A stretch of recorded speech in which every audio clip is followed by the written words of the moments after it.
नमस्कार दोस्तों, आज हम बात कर रहे हैं राजस्थान के कुसकेड़ा करौली इंडस्ट्रियल एरिया भिवाड़ी के अंदर हुए उस हादसे के बारे में।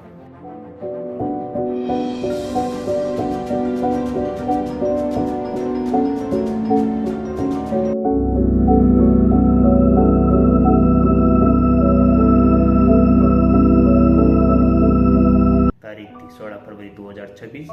घड़ी में समय हो रहा था 9:10। स्थितियां बिल्कुल सामान्य थी, लेकिन अचानक एक 5 बैक टू बैक ब्लास्ट होता है।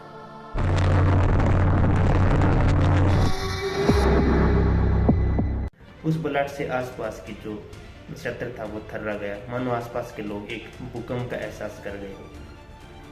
स्थितियां सामान्य करने के लिए लगभग 1 घंटे है वो फायर ब्रिगेड के द्वारा मशक्कत की गई थी, लेकिन तब तक है वो बहुत देर हो चुकी थी। वहीं पर है वो मौके पर 7 मजदूरों की मौत हो गई थी। 4 मजदूर घायल हो गए थे, जिन्हें दिल्ली एम्स शिफ्ट किया गया था।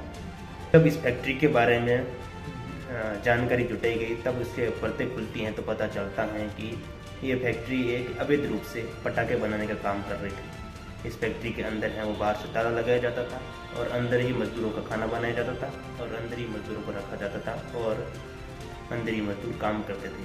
बाहर से बिल्कुल भी ऐसा नहीं लगता था कि अंदर है वो क्या चल रहा है। ऐसा लग रहा था कि यह फैक्ट्री बंद पड़ी है। जब और इन्फॉर्मेशन निकलती है तो पता चलता है कि यह फैक्ट्री एक गवर्नमेंट कपड़े बनाने की फैक्ट्री के रूप में है वो रजिस्टर्ड है, जहाँ पर एक अवैध रूप से पटाखे बनाने का काम किया जाता था। वहीं है एक नज़दीकी गोदाम है, वहाँ पर है वो पटाखे रेडी करके वहाँ पर है वो शिफ्ट किया जाता था। जानकारी में ये भी सामने आया कि लगभग प्रतिदिन 40 पेटी पटाखे तैयार किए जाते थे। जिस दिन हादसा हुआ था उस दिन है वो 700 पेटी पटाखे हैं वो रेडी तैयार थे और वहाँ पर लगभग 4200 पटाखे बनाने का कच्चे माल वहाँ पर उपलब्ध था, जिससे है वो ये फिर हादसा और भी भीषण हो गया था। हादसा होने पर वहाँ का अंदर का तापमान है वो इतना बढ़ गया था कि वहाँ पर मजदूर जो काम कर रहे थे, जिन मजदूरों की मौत हो गई थी, इन मजदूरों को प्लास्टिक के अंदर है वो अलग अलग है वो कलेक्ट किया गया था।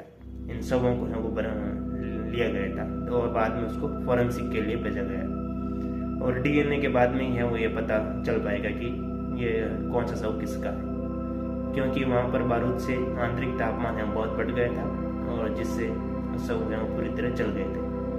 वहीं प्रदेश के मुख्यमंत्री और देश के प्रधानमंत्री ने इस गंभीर हादसे पर शोक जताया।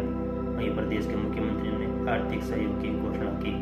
बात करें आगे की कार्रवाई में तो एसपी मनीष कुमार बताते हैं कि हादसे से आहत परिजनों ने एफआईआर दर्ज करवा दी है, जो फैक्ट्री के मालिक और फैक्ट्री चलाने वाले के खिलाफ दर्ज की गई है, जिससे आगे की कार्रवाई अमल में लाई जाएगी। वहीं फैक्ट्री के मैनेजर अभिनंदन को हिरासत में लिया गया है, जिससे आगे की पूछताछ जारी है। वहीं कलेक्टर अर्पिता शुक्ला बताती हैं कि ये जमीन है वो एक रिको के तहत आवंटित थी, अंदर कुछ भी हो रहा हो लेकिन रिको के अंदर जिम्मेदारी ठहरी जाएगी और आगे की कार्रवाई अमल में लाई जाएगी। हादसे के 2 दिन होते होते जयपुर रेंज के आईजी ने DST team district special team को भंग कर दिया। जानकारी में ये भी सामने आता है कि जो फैक्ट्री थी वो एक हेमंत शर्मा करके हैं उनके द्वारा संचालित थी, जो कि एक डीएसटी टीम हेड कांस्टेबल जो योगेश शर्मा था उनका भाई था। जांच आगे बढ़ती है तो एक भास्कर द्वारा यह भी खुलासा किया जाता है कि जो टपुगढ़ थानाधिकारी जो डीएसटी टीम के बराबरी थे, उनका नाम था मुकेश वर्मा, वो भी, और जो योगेश शर्मा थे जो हेमंत शर्मा के भाई थे, ये दोनों एक ही फ्लैट में रहते थे। तो जो भी ये संदिग्ध जो स्थितियाँ भी सामने आ रही हैं, तो इसकी भी हम आगे जांच की जा रही है और फिर आगे की कार्रवाई हम की जाएगी।